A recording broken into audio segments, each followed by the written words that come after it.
Hey guys, this is you, welcome to the channel. This is the all-new Kia EV5 in New Zealand. Today we are driving the proper New Zealand spec. Very exciting car, very exciting release for Kia as well. This sits sort of in between the EV6 and EV9 to be a medium-sized to large-size fully electric SUV on the market. The overall dimension on this vehicle is just over 4.6 meters long and 1.875 meters wide, with a wheelbase at 2.75. This is definitely a larger car compared to the Kia Sportage and smaller than the Kia Sorento if you really want to compare. First thing, this one is the Earth spec. This one is the front-wheel drive. In New Zealand, this is considered to be a medium to higher spec. The base model is called Light, the second model is called Light Plus, where this one is called Earth. On top of other vehicles, you get slightly bigger alloys. This one is finishing 19-inch. The look of it is quite similar to the Kia EV9, which is nice for a pure electric vehicle. The shape of this vehicle is quite boxy. You can see the lines at the back. There are some black roof rails, black contrast on the door side. Fully premium LED headlights and tail lights are also available on this particular spec. Overall, I think it looks nice. It's pretty aggressive. It's just pretty much like a small EV9 in many divisions. Anyway, let's click and hold this button over here. There we go. We are getting a Frunk. So the Frunk size is about 67 liters on the standard front-wheel drive version. That's nice. And on this side, we get the charging port. Just like that, electric charging cover. Supports AC up to 11 kilowatts, 3-phase, and supports DC up to about 141 to 150 kilowatts. Depends on the charging things and charging rate. Press the button. Now close. It's on the driver's side, by the way. So what do you think about the exterior? Let me know in the comment. At the back, I love this design. Running through tail lights. It's not fully running through because your camera in the between, but it's still a very nice LED tail lights. You get wide body kits on the side. You get sort of top level, small spoiler. On top of the Kia logo, we got the cameras over here. And you may ask, where is the rear wiper? Well, guess what? The rear wiper is just hidden underneath the spoiler. I love that design. That's really cool. You don't get a random piece over here. Instead, it goes on the top. How cool is that? Opening that, these come with a power tailgate. And we're now getting close to 600 liters of boot space. Roughly, it's calculated to be 571 according to other website. You get small dividers, small storage underneath, some information underneath as well. I've seen some other videos and people can put some shelf on the top, but I can't figure it out with this one. I'll let you know in the comments. What I really like about Kia cars, you get this power outlet that's powered a 250 volts power outlet. It's really cool. In terms of boot, there are also additional hooks on this side. You can twist to unlock it, place it somewhere else. There are bottom ones, there are top ones. That means you can personalize this rear cargo cover with some additional accessories to do whatever you like, and that's really smart. And if we drop down the rear seats, that's huge cargo space, and the seat looks really flat against the floor. There's a small gap in between, but it doesn't really stop anything. If you are going to put a mattress or anything like that, it's certainly possible. Now, if we get to the second row, first thing is these nice leather seats on the second row. Again, this is the Earth spec. You get these full leather seats. And in the center, we got armrest, soft and squeegee. The seat itself is quite supportive. You can also adjust the angle just like this, very straight up, or going back, just like that. There are a good amount of adjustments. If we take a seat inside, first thing you notice, apart from the sitting position, is your USB charging. On this vehicle, instead of going on the side of the seats, they are in the center. Handy and probably helpful. There are small pockets over here, air vents located on the B pillar, closing the door. Very solid, I love that. The material quality is on very nice leather wrapped sort of material over here. And then in the center storage, we got nice deep storage tray just like that. That's really cool, I love that. I've got really good sitting position over here. My foot space is really good. Legroom is huge. Headroom is also huge. This is higher and compared to the Sorento, to be fair. Like for someone who is probably 7 foot tall will be fun here, I think. That's how impressive this rear space is. And the seats are long, the base is nice and flat, there's no hump in between since it's a fully electric vehicle, and that's great for passengers at the back. I found this to be much more comfortable and a little bit more enjoyable compared to the EV6 if you compare side by side. Before we go into the driver's side, I also want to show you the passenger seats. This particular version of the mid-spec gets manual adjust passenger seats, which is fine to be fair. Sliding it forward and backwards, just like that. You notice the center piece is actually one piece against this particular floor. That's actually interesting. I've never seen that before, or at least on any Kia cars, which is fun. You get small pockets over here. I don't know, you can put something in it. Armrest, which is standard. But yeah, this unique design is very interesting, and yeah, I should say this is cool. This is cool. Next is the door handle. This particular version gets the flush door handle. That means press this button over here. As long as you have the key inside, we can use the door handle bar. If you lock it, obviously that goes in flash. This particular version gets fully adjustable electric seats on the driver's side, plus lumbar support over here. Let's step inside.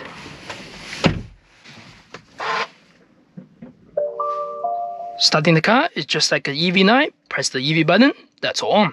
Gear selector is still located on behind the steering. Just go forward to drive, reverse to back, parking, just like that. First thing, the steering is just like the EV9. I think it's a similar shape. Drive mode over here, some direct controls on the left, direct controls on the right. We've also got the facial detection behind the steering, so that means if you feel fatigue or simply close your eyes, it'll give you warning.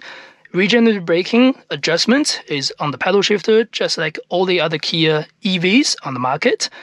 And behind the steering, we get the 12.3-inch display. That's like the EV9, new generation, really nice graphic. You can still change other things if you wish. And in the center, we got a 12.3-inch display for your navigation, maps, and also other media controls, plus your vehicle settings. Under the EV, you've got EV information, charging, things like that. Along with that, this is also the first brand new Kia on the New Zealand market that's going to be connected to the internet. This has been set up by Kia, so that means you can use your mobile app to connect to your device, and you can check the vehicle, check the status, preheating, pre-cooling, and do all sorts of things through your app. Although this app is available on other brands even before the Kia launch, but it's really cool to have that on the new Kia EV5.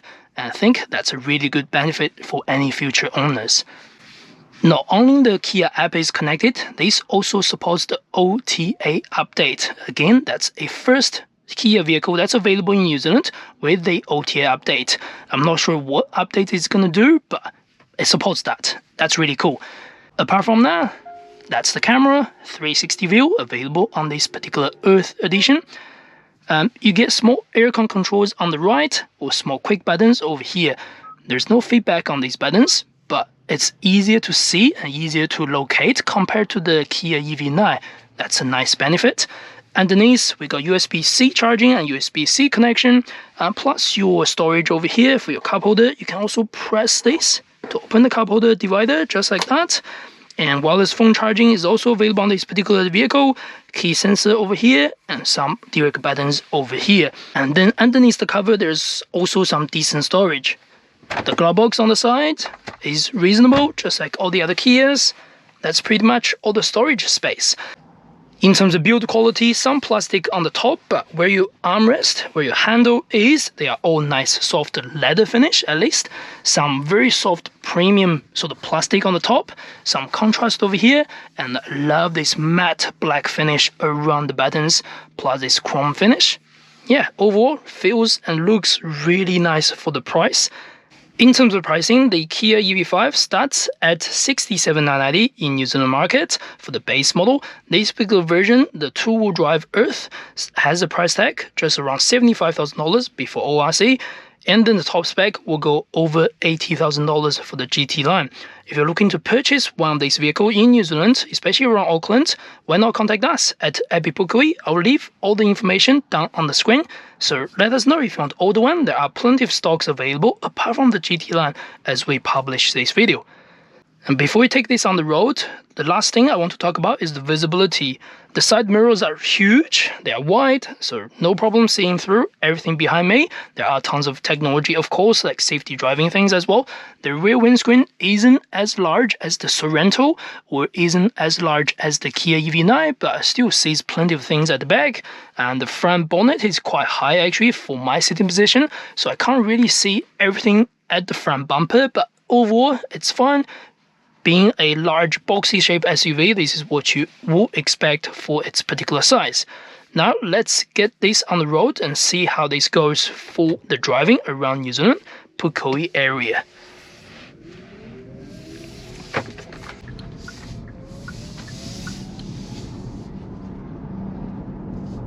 First thing, we probably want to go through some numbers on the power stats. The vehicle's power is 160 kilowatts for the front-wheel drive single motor, 310 Newton meters torque. And if you want the slightly bigger power, you can go to the all-wheel drive version that comes with a 230 kilowatts of power and more torque, of course. That's dual motor all-wheel drive. Not sure if I will be able to test that vehicle in the future, but if I do, I'll certainly post a video in the future. Today we're just concentrating on this 160 kilowatts instead.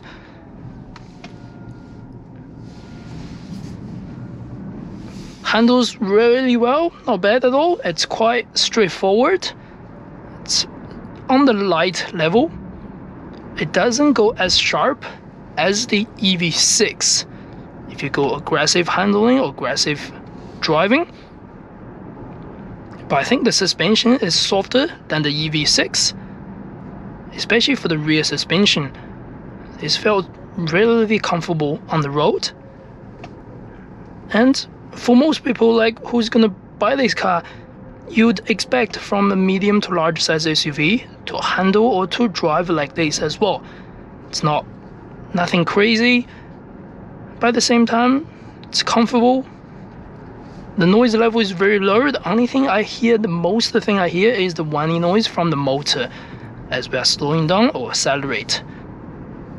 I'd assume the all-wheel drive would do maybe a little bit more noisier due to the twin motor.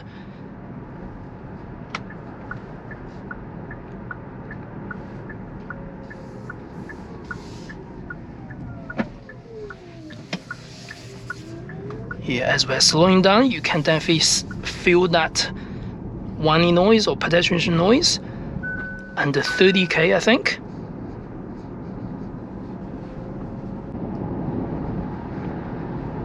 Acceleration isn't bad at all. There are different drive modes you can select, of course. Right now we were in normal. Let's go to the sport just to see how the sport goes.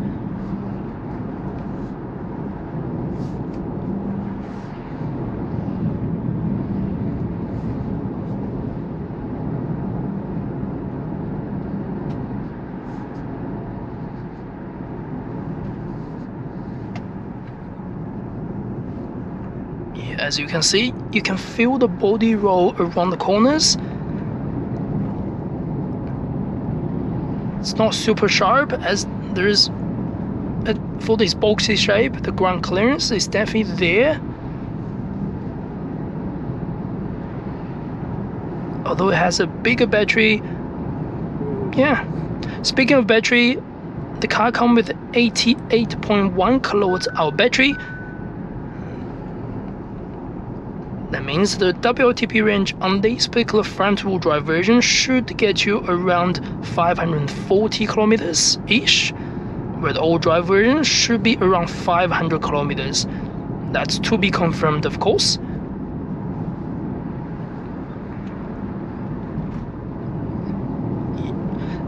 Like, for the first impression, I don't think this car handles as well as the EV6, as I previously mentioned. It's certainly not very sharp. The most part of the suspension is for the comfort. It's really comfort, it's really quiet. It's one of the most quiet Kia cars I've ever found on the market. But at the same time, it's okay, handles okay. And we can do a small boost over here with the front motor. There's no launch control. I'm just going to do a rolling start from 15 on the sport mode. 1, 2, 3.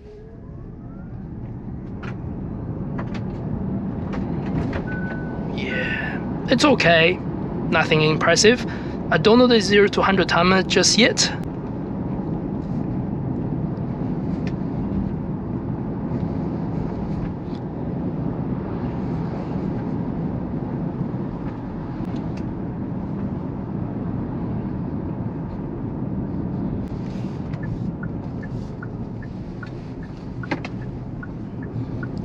You can feel the body, you can feel the heavy weight as well on the suspension.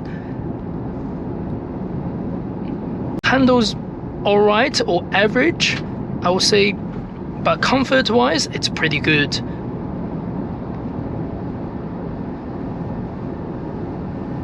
Yeah, it's still direct, it's not like there's no dead spot on the handling, on the steering response. But even in sport mode, it isn't anyway sharp. But the noise level on this car is really quiet. I don't know what they did. Like, driving on the same road, I've traveled this road on EV6 before. This felt more premium, more refined on this particular road compared to the EV6. I mean, even compared to the Sorento, I should say this probably is marginally better than the Sorento. For some reason, I don't know. But this suspension works really well on even this country road. It shouldn't be this quiet, to be fair. But it is quiet from what I can feel. And all the riding felt quite premium too.